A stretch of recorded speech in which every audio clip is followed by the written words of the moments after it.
ข้อที่สี่เพราะว่าซอกหาเท่าใดเนาะเมื่อเขาให้มาแม่น NO นี่เท่ากับ 0.03 โมลต่อเดซิเมตรกำลัง3และก็รออันนี้ไม่เขากำหนดมาให้นะพวกหลาน 0.04 โมลต่อเดซิเมตรกำลัง3อันนี้เขาให้มาเขาชอบหาเขาถามหาแต่ว่าสูตรเฮาเนาะสูตรเก่าสูตรเดิมเนาะเท่ากับ K คูณให้ความเข้มข้นของ NO กำลัง2แม่นบ่คูณให้ความเข้มข้นของกลอกำลัง1กำลัง1เด้อกำลัง1บัดนี้เนาะเฮาก็แทนใส่สูตรเลย K เฮาไล่ออกมาเมื่อกี้นี่แม่นเท่าใดค่าของ K เฮาไล่ออกมาเมื่อกี้นี่แม่น115แม่นบ่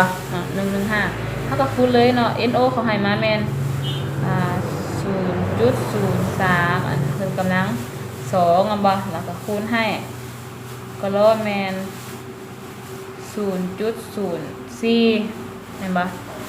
วันนี้เฮาก็คูณออกเลยเป็น115คูณให้อันนี้เป็น 0.03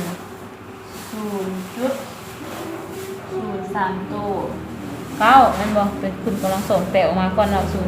0.04 บัดนี้ถ้าว่ามันเป็นเลขจังซี่ถ้าสิคูณเลยก็ได้เนาะแต่ว่าอาจารย์ขอใช้วิธีแบบขึ้นเลขกำลังเอาเนาะมันจะง่ายตัวนี้จะเป็น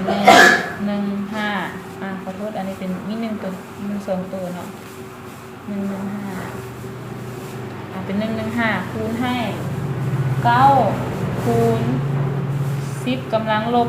1 2 3 4กำลังลบ4แล้วก็คูณให้อันนี้เป็น4คูณ10กำลังลบ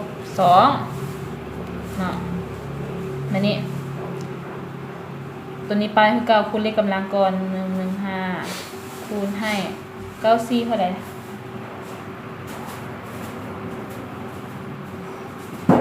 94 36มันบอกคูณให้10กำลังบวกกันเป็นกำลังลบ6บ่เนาะบัดนี้ตัวนี้คูณกันเอาเท่าใด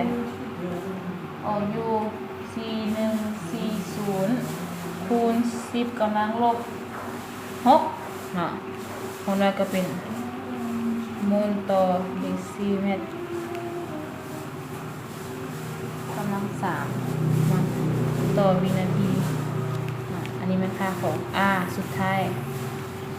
เป็นยังไงยากบ่พวกหลานบ่ยากเนาะบ่ยากเพียงแต่ว่าเฮาเนาะเบิ่งตัวตาราง